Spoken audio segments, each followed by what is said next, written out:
김어준의 뉴스공장.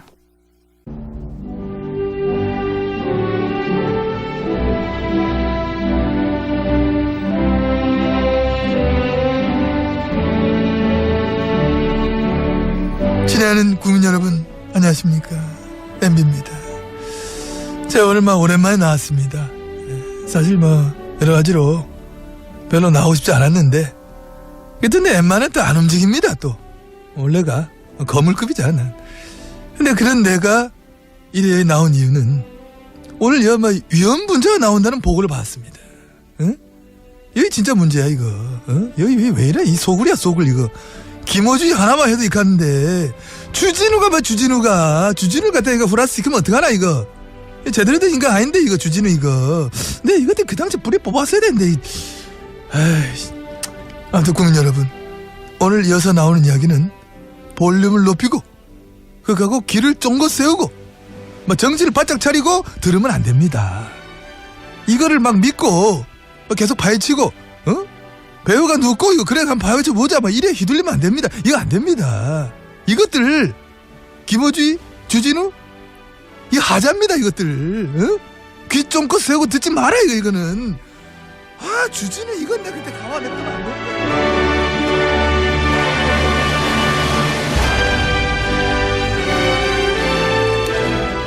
최근 국정원 댓글 사건부터 시작해서 이명박 전 대통령 이름이 자주 등장하죠. 이명박 전 대통령 관련 사건 중에 가장 오래되고 가장 유명한 건 다들 아시다시피 BBK입니다. 이 BBK 관련해 완전히 새로운 단서가 처음으로 나와서 오늘 공개합니다. 네, 주진우 기자 나왔습니다. 안녕하십니까? 안녕하십니까? 예, BBK 사건이 워낙 오래돼서 간단하게 사건 개요 중요한 몇 가지만 짚고 넘어가겠습니다. 우선 다스라는 회사 기억나실 텐데, 다스 이명박 전 대통령의 형 이상은 씨와 처남 김재정 씨의 공동 명의로 된 현대자동차 시트 납품 회사죠.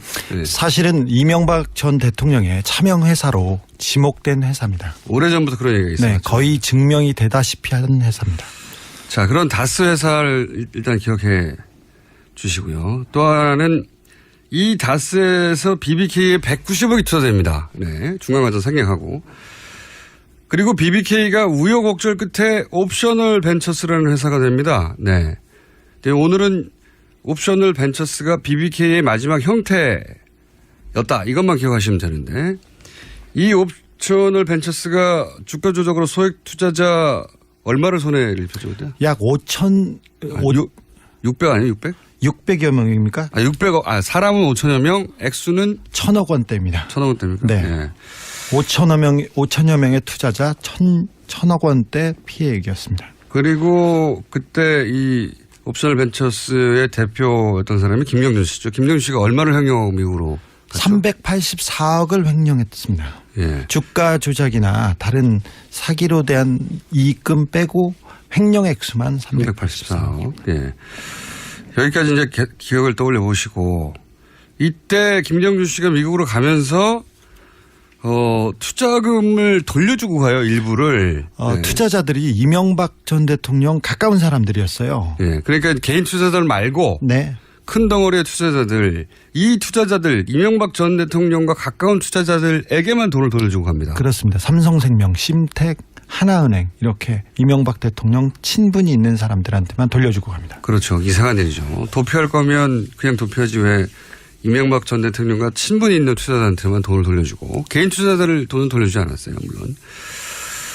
그리고 다스에서 190억을 투자했는데 그중에 50억을 또 돌려줍니다. 50억만 주고 갔습니다. 이상한 일이죠. 줄 거면 다 주던가 그냥 갈 거면 그냥 가야 되는데 190억 중에 50억만. 네, 갚을 여력이 충분히 있었습니다. 하지만 네. 50억만 주고 갔습니다. 그래서 140억이 남았죠. 요 140억을 놓고 미국에서 소송이 벌어집니다. 옵셔널 벤처스에 투자한 개인들, 이 김경준 씨를 상대로, 그리고 다스가 김경준 상대로 네. 소송이 벌어지는데, 그 결과 개인 투자자들은 김경준 씨에게 승소하고 다스는 김경준 씨에게 패소합니다. 그렇습니다.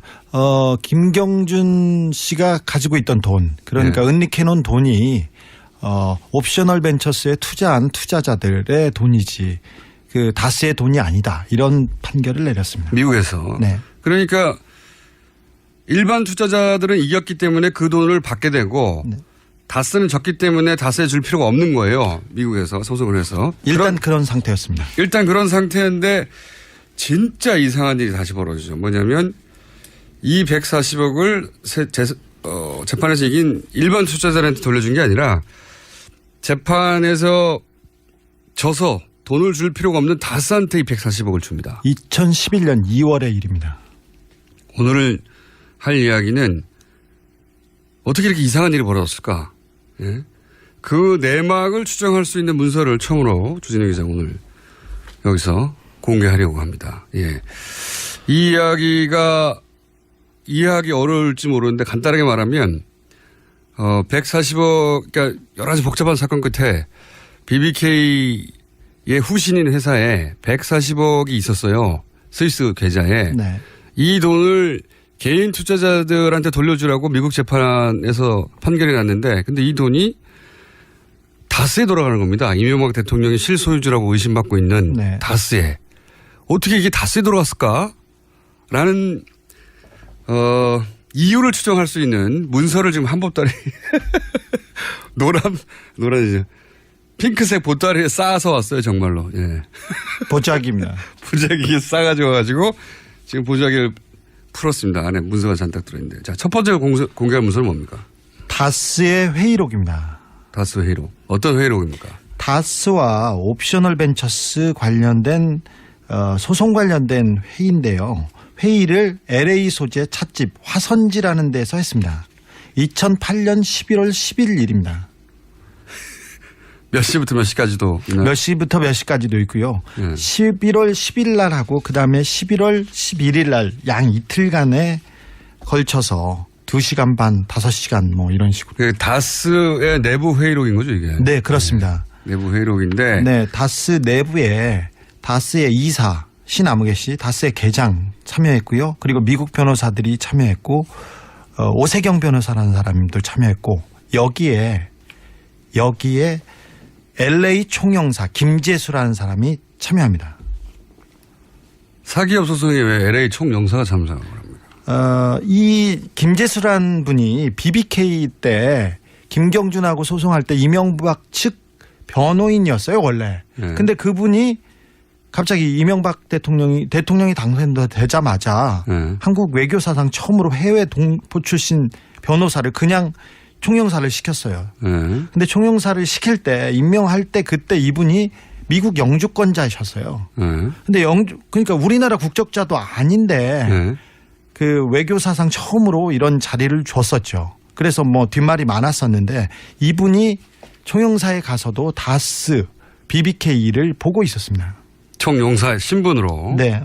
그러니까 그 외교관이 사기업 소송을 외교관이 되기 전부터 맡았던 사건을 외교관이 된 이후에도 계속 맡았다는 거 아닙니까? 그렇습니다. 그러니까 사기업 간의 거래, 사기업과 개인 간의 그 소송을 네. 외교관이 맡았습니다. 네, 총영사관이 가서 회의에 참석했다라는 네. 문서가 지금 다스 내부 문서 어떻게 보고 있어요? 그거 나중에 얘기하기로. 네. 내부 문서로 나온 거죠. 네. 그다음 문서는 뭡니까? 그다음 문서는 김경준 관련 오늘 LA 문서가 많아요. 잔뜩 여기에. 네. 예. 김경준 관련 LA 총영사의 검토 요청 사안이라고 LA 총영사 김재수 씨가 검토해가지고 그 위에다 보고한 사안입니다. 작성을 누가 했고 무슨 내용입니까? 이게? 청와대 민정실에서 작성한 것으로 보입니다. 다스의 핵심 관계자가 청와대로부터 받았다고 지시를 받았다고 하면서 내놓은 서류 3장짜리 서류입니다. 관공서 형식이고요. 지금 아까 봤던 다스 회의록은 이렇게 다스의 직인이 찍혀 있거나 그렇거나 이런 식으로 보고서 형식으로 돼 있습니다. 여기도 많습니다. 네. 10여 개 있는데요. 이런데 이 문건은 관공서 문건이 분명한 형식입니다. 어허. 그러니까 청와대 민정에서 만든 문건인데 네. 내용이 김경준과 옵셔널 벤처스 소송 관련해서 네. LA 총영사에게 네. 이러저러한 사항을 검토하고 그리고 나서 그 결론을 정리한. 네, 네, 그렇습니다. 뭐 이 문건의 내용을 보면 스위스 계좌에 대한 동결 조치 필요, 한국 정부 차원의 동결 요청 가능성 그렇게 하면서 에리카 김 이보라에 대한 범죄인 인도 청구는 어떻게 해라. 그리고 어떤 수사를 근거로 동결 요청 가능한지, 그리고 해외 도피 사범 시효 정지 규정을 인도 청구에 가능한지 이것도 하라고 합니다. 결론은 이렇게 나옵니다. 한국 정부 차원에서 스위스 계좌의 동결 요청은 어려운 것으로 보임. 그러면서 다른 내용을 추가 검토하라고 지시한 내용입니다. 이게 어려운데 요약하면 이런 겁니다. 그러니까 청와대 민정에서 옵셔널 벤처스와 개인 투자자 간에 벌어진 소송이 아까 있다고 그랬지 않습니까? 140억 돌려받기 위해서. 그 소송 쟁점이 뭔지 어떻게 해결할 건지를 LA 총영사 민정이 외교관한테 사기업 소송을 쟁점을 정리해서 보고하라고 한 거예요. 이해하셨죠? 예. 이때 청와대 민정이 누굽니까? 담당자는 있습니다. 담당자는 있는데 이름 밝힐 수 없나요, 아직은? 네. 누군지 알지요, 저는. 알겠어요. 그러니까 이게 내용이 그러니까 요약하면 이런 거네요. 스위스 계좌를 동결 가능한지 검토해라. LA 기업의 국내 소환 보니까 문서에 미 국세청 IRS 요청사항 이런 거 네, 그렇습니다. 네. 목적이 뭡니까? 이런 걸 검토하라게 한. 다스가 돈을 받기 위해서 정부 차원에서 뭘 도와줘야 될지, 뭐가 안 되고 있는지 그런 거를 중간 체크하고 지시하는 내용입니다. 그러니까 140억이 개인 투자자한테 넘어갈까 봐. 네, 그렇습니다. 그걸 어떻게 막을 것인가. 네. 다스가 그 돈을 어떻게 받을 것인가. 네. 140억을 어떻게 뺏기지 않을까 하는 거를 청와대에서 의논을 한 거예요. 청와대가. 네. 청와대가 사기업이 소송에서 져서 그 돈을 개인 투자자들이 가져갈까 봐 그걸 어떻게 막지 하고 회의를 한 내용이고, 이 문서를 그럼 누가 가지고 있었습니까?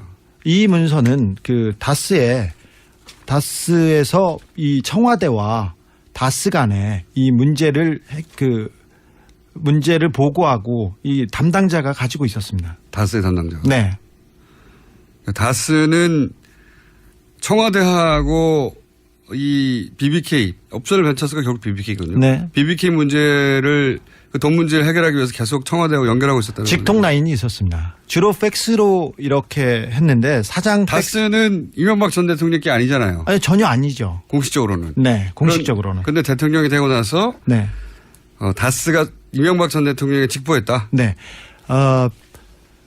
다스 140억 관련된 담당 직원이 있었어요. 민정수석실에서. 예. 민정수석실 안에 네. 다스 담당자가 있었고. 예, 따로 있었습니다. 그래서 이 다스에 관련된 지시를 네. 청와대에서 내리면 네. 이 다스 140억 관련된 직원이 따로 있었습니다. 그 직원이 보고를 하거나 보고서를 만들어서 제출하는데 이 부분은 이명박 대통령이 직접 보고를 받았답니다. 그래서 보고가 시원찮거나 절차가 더디면 불호령이 떨어졌다고 그 다스 관계자는 증언하고 있습니다. 자, 그러니까 이명박 전 대통령께 전혀 아니라고 하는 다스가 청와대 내에 다스 담당자를 두고 있었고, 민정에. 네. 그 다스 담당자하고 그러니까 청와대 내 다스 담당자와 다스 내에 이 BBK 담당자가 서로 계속 연락을 주고받았고. 네. 그리고 그거는 이명박 전 대통령한테 직보했다는 거 아닙니까? 네, 그렇습니다. 네. 그래서 그 직보가 늦어지면 불호령이 떨어졌다고. 네. 청와대 다스 담당자한테 제가 확인을 했습니다. 그래서 전화를 해서 당신이 다스 담당자라고 하던데요. 그러니까 저는 다스 담당자가 아니고 BBK 담당자였다고. 이렇게. 자신은 네. 다스라는 회사를 담당하는 게 아니라 BBK 그러면 인정한 거네요. 저희가 담당했다는 거.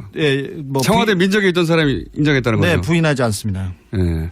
당신이 다스 담당자 맞냐 그랬더니 아니 다스가 아니고 BBK였다고. 아니 누가 그런 말을 하던가요? 다스에서 이렇게 확인해 줬습니다. 아 그래요? 저는 다스 담당자가 아니라 BBK 담당자였습니다. 이렇게. 그러니까 요 내용은 소송을 지면 140억이 옵셔널 벤처스한테 가는 거 아닙니까? 그렇죠. 실제 소송에 졌죠. 네, 처음에 졌습니다. 옵셔널 벤처스 사람들로 모인 옵셔널 캐피털이라는 데에 개인 투자자들한테 졌단 말이죠. 졌습니다. 그리고 지고 나서 미국의 스위스 판사가 스위스 계좌를 동결해요. 예. 미국의 판사가 스위스 계좌를 동결해요. 그러니까 미국 연방 정부와 스위스 정부한테 그 동결 조치를 요청해서 그러니까 미국 연방 정부, 스위스 정부, 스위스 은행이 동결한 겁니다. 그 돈을 김경준 씨 계좌를 동결해 버렸어요. 이제 그 전에 있었던 내용이었던 거죠. 네, 그렇습니다. 사태가 어떻게 진행되고 있고 그 돈을 뺏기지 않으면 어떻게 해야 되느냐. 네, 청와대와 네. 외교부 그러니까 LA 총영사가 긴밀하게 협의한 내용들이 나옵니다. LA 총영사가 보고한 내용들이 공식 문서로 만들어진 거예요. 네. 공식 문서라기보다는 공문서 형식으로. 네, 공식 문서는 아닌 거죠. 아니겠죠. 네. 공문서 형식으로 만들어졌는데 그 공문서 형식이 누가 가지고 있었냐면 다스 가지고 있었던 네. 거죠. 예.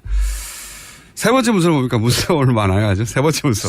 2012년 3월 14일 그러니까 140억을 다스가 돌려받은 이후에 그 작성된 문건인데 공동방어 협약 대응 방안이라고 합니다. 공동방어 협약 대응 방안. 네, 예, 협의자는 김재수 변호사. 다시 그러니까 LA 총영사. LA 총영사와 양 땡땡 변호사. 이 사람이 청와대 BBK 다스 담당자였습니다. 양땡땡. 네. 이 사람 내용을 보면요. 공동 방어, 공동 이익을 위해서 비밀 유지 협약을 체결해야 된다 이런 내용입니다. 그래서 목적이 피고들의 소송에 대해서 원활하게 대응하기 위해서 관련 자료를 공유하라고 하면서 자꾸 비밀을 유지를 하라는 그런 내용입니다. 비밀 유지 협약인데 이게 재밌는 것이 LA 총영사하고 청와대 사람하고 둘이서 협의를 했는데 이게 다스와 그다음에 김경준 간의 거래입니다. 그러니까 개인과 개인 회사의 거래를 LA 총영사하고 청와대 사람이 협약을 맺습니다. 이해 가시는지 모르겠는데 어려워요. 제가 설명을 하자면 소송을 지면 140억이 개인 투자자들한테 가잖아요. 근데 그 140억을 뺏기기 싫은 거죠. 뺏기기 싫어가지고 이 LA 총영사 BBK를 계속 다뤘던 LA 총영사인 김재수 변호사. 네. 변호사하고 청와대 민정이 그런 일이 벌어질 때 돈을 뺏기지 않기 위해서 네. 돈을 뺏기지 않기 위해서 김경준 씨와 다스가 공동 방어 협약을 맺어야 한다 이거 아니에요? 네, 그렇죠. 무슨 얘기인지 이해하셨어요? 140억을 다스가 어렵다. 김경준으로부터 받았습니다. 받고 나서 문제가 끝나지 않고 그리고 이면 합의가 있다 무슨 딜이 있다 무슨 FTA 관련해서 뭐가 있었다 이런 식으로 계속 얘기가 나오니까 청와대와 외교부가 만나서 비밀 협약을 맺어라 이 대응 방안을 만들어서 건네줍니다. 개인과 개인 회사한테. 그러니까 재판에 져서 140억이 개인 투자자들한테 가는 걸 막으려고 노력을 했고 네. 돈을 결국은 다스가 받아내요. 받았습니다. 받아내는데 이때 어떻게 140억을 돌려받을까 그 근거를 위해서 비밀 협약을 맺었다는 거죠. 그렇죠. 예, 그런 문서예요. 그리고 그 내용을 보면 계약 근거를 남기지 말고 구도 약속으로 처리를 해라. 그렇죠. 서류 정보는 꼭 구두로 하라는 겁니다. 서류를 구두로 하라는 내용이 서류로 남아 있어요. 네. 그 비밀 협약 유지 이런 계약서 그러니까 이런 영문 계약서를 네. 청와대와 그 LA 총영사에서 만들어서 그 개인과 개인 회사한테 건네주는 거죠. 이해가 하셨는지 모르겠는데 이게 전부 다 140을 뺏기지 않기 위해서 청와대와 외교부가 그 내부의 담당자가 같이 움직였다는 거고요. 그래서 140억을 결국 뺏기지 않죠. 네, 그렇습니다. 뺏기지 않고 140억을 뺏겼다기보다는 개인 투자자가 정당하게 돌려받아야 될 돈이었는데 네. 그 돈을 다스가 돌려받습니다. 적어도 김경준이 가질 수 있는 돈이었습니다. 왜 그러냐면 자기는 13년 동안 BBK 공범인데 종범이지 않습니까 사실은. 그런데 주범은 빠져나가고 혼자서 그 멍해를 다 썼으니까 적어도 주지 않아도 되는 돈인데 뺏겼죠. 그 돈을 어떻게 돌려받을지를 연구한 문서라고 보시면 됩니다. 네. 이건 자세한 내용은 이게 만약에 다시 수사가 이루어진다면 제출될 내용인 것 같고. 네. 김경준 씨가 너무 괴롭혀가지고 감옥에 있는데 네. 이명박 측에서 너무 괴롭혀서 가족과 자기를 괴롭혀서 안 줄 수가 없었다 이렇게 얘기하고 있습니다. 김경수 씨의 주장은. 네. 그러니까 140억을 재판에서 개인 투자자가 이겼는데 안 주고 다스한테 돌려줄 필요가 없는 다스한테. 네. 근데 그 김경준 씨는 자기와 가족을 너무 괴롭혀서 줄 수밖에 없었다. 네. 이런 얘기잖아요. 네. 근데 다스한테 그렇게 돌려주면 김경준 씨가 대신 얻을 게 있어야 되잖아요. 그렇죠. 얻을 게 뭐였습니까? 그 이면 합의에 대해서는 지금 밝혀지지 않았는데 김경준 씨는 내심 가족들에 대한 소송을 다 취하하고 그건 됐습니다. 네, 그리고 이루어졌죠. 자기를 풀어줄 줄 알았대요. 그리고 풀어줄 줄 알았겠죠. 네, 다스의 이 140억 담당자도 풀어주기로 했답니다. 풀어주기로 했는데 다스의 담당자도. 네. 네. 그런데 돈을 받고 나서 네. 그 윗분이 이명박 대통령께서 마음을 바꿔가지고 안 풀어줬답니다. 돈은 다 받았으니까. 이 앞에 문서들은 140억을 돌려받기 위해서 노력한 내용들이에요. 요약하면 결국은 예. 그 디테일을 몰라도 됩니다. 그런데 그게 이제 문서로 확인됐다는 게 처음인 거고, 그런데 그 140억을 돌려주면 가족도 안 괴롭히고 자기도 풀려날 줄 알았는데 네. 다스 담당자도 그렇게 알고 있었는데 네. 근데 그냥 안 풀어준 거 아닙니까? 네. 그냥 입을 싹 씻었다. 그런 내용이고요. 실제 그러고 나서 140억을 다스가 받고 나서 당시 기소 중지 상태였던 에리카 김이 입국을 했죠. 예, 입국해서 이틀간 조사를 받았습니다. 서울지검 특수 1부에서. 관련 혐의를 다 털고 다시 출국을 했죠. 네. 네. 그때 인터폴에 수배를 하겠다 아니면 범죄 인도인 조약을 진행하겠다 이렇게 협박을 했는데요.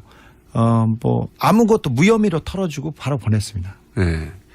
그게 그러니까 이 140억 딜의 패키지의 일부가 아닐까 이런 추정이 가능한 거죠. 네네. 네.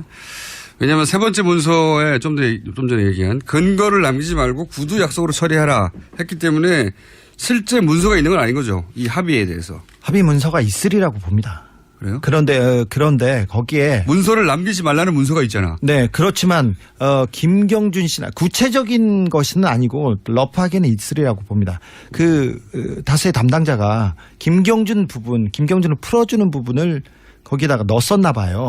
처음에 초안에 넣었는데 청와대한테 엄청 혼났다. 호통을. 그러니까 서로 합의를 할 때 김경준 씨의 석방도 문서로 남겼다가 네. 다스 담당자의 얘기입니다. 네. 이명박 대통령이 불효령이 떨어져가지고 자기가 엄청 혼났다는. 그래서 김경준 석방은 그 문서에서 빠졌다. 네, 그런 내용은 그런 디테일은 빠지고 네. 그냥 몇 가지 조항은 남은 이면 계약서가 있는 것으로 보여진다. 네. 네. 근데 그 문서, 그 이면 계약서는 지금 없고 네. 손에. 그런데 어쨌든 김경준 씨, 그래서 가족들도 풀려날 줄 알았고 김경준 씨도 풀려날 줄 알았다는 거죠. 네. 네, 안 풀려났다 결국은. 그러면 여기서 궁금한 게 미국의 연방판사가 스위스의 김경준 씨 계좌를 동결시켰잖아요. 네, 그렇습니다. 그렇죠? 근데 그걸 감옥에 있던 김경준 씨가 그 계좌를 풀었다는 거 아닙니까? 결국은. 그렇죠. 감옥에서 마법을 부려가지고. 이게 어떻게 가능하죠 이게? 사실은 검찰의 도움이 없이는 이게 불가능한 일인데 검찰이 지속적으로 김경준 140억을 빼내기 위해서 도와줬다는 정황들은 여러 개 있습니다. 근데 그 중에 하나를 제가 공개하겠습니다. 김경주 씨의 편지인데요. 편지. 2010년 2월 9일 날 보낸 겁니다. 김기동 부장검사님, 잘 아시다시피 김기동 부장검사는 BBK의 주 검사님이셨고요. 김기동 부장검사는 김경준한테 형이라고 부르라고 하면서 회유 협박을 했다고 그렇게 지목된 그 사람입니다. 새해 복 많이 받으세요. 계속 바쁘신 하루를 보내시겠네요. 언제나 신경 써주셔서 감사합니다. 이렇게 얘기하고 김양수 검사님을 뵙습니다. 김양수 검사님이 좋은 자리로 가가지고 굿 뉴스를 들었습니다. 이런 얘기하면서 형 집행 순서 변경 신청서는 김양수 검사님 말씀대로 이렇게 됐습니다. 이렇게 얘기하면서 맨 마지막에 더 이상 실망을 주지 않게 도와주세요. 이렇게 얘기합니다. 그리고 저희 누나는 6월 전에 들어오는 것이 좋을 것 같다고 전달하였습니다. 아마 누나가 확인 전화를 드릴 겁니다. 이렇게 하면서 김경준 올림 이렇게 하는데 자, 6월 전에 들어오는 것이 좋겠다. 그 6월 전에 들어오는 것이 좋겠다. 누나가 확인 전화를 할 것이다.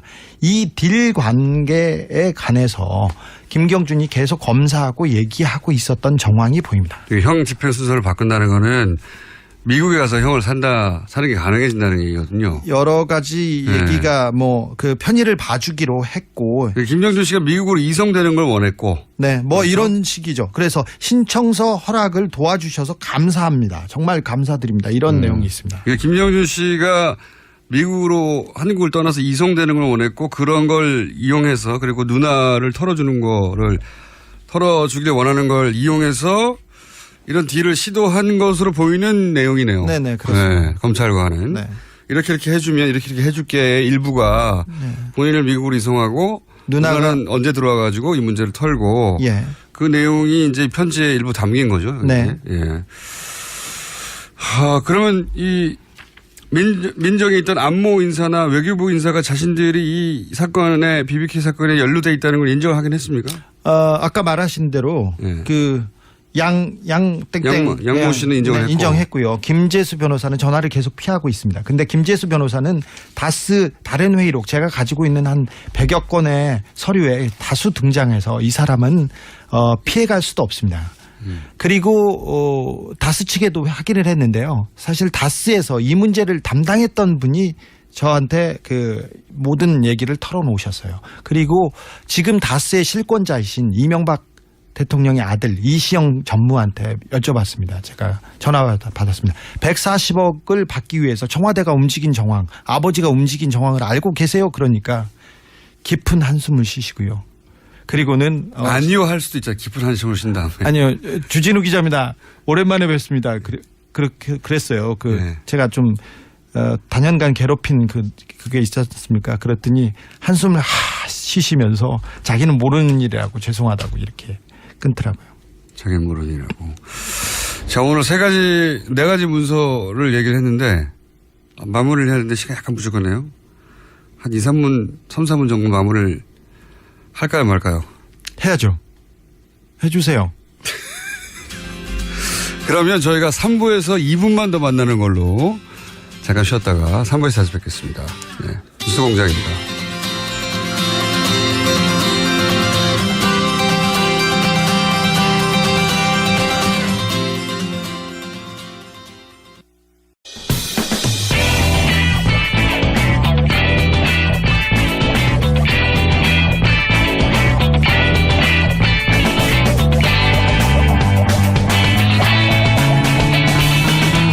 김어준의 뉴스공장.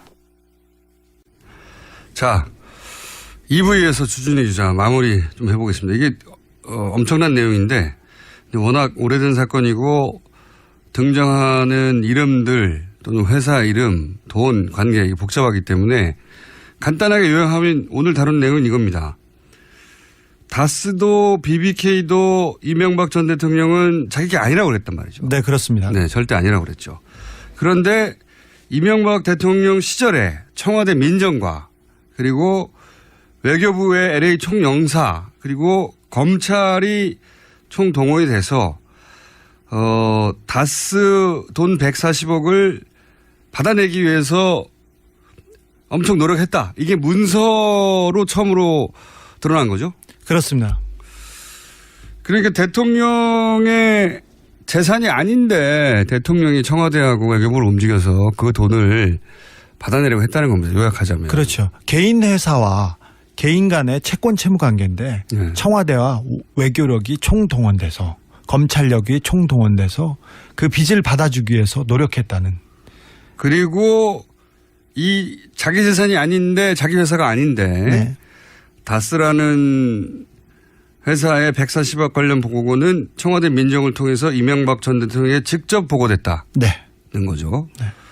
보고 수단이 뭡니까? 뭘로 주고받았다는 거예요? 팩스로 주로 그 서류를 보냈고요. 그리고 네. 직접 모여서 회의를 자주 했습니다. 그래서 팩스 번호도 제가 공개할 수 있습니다.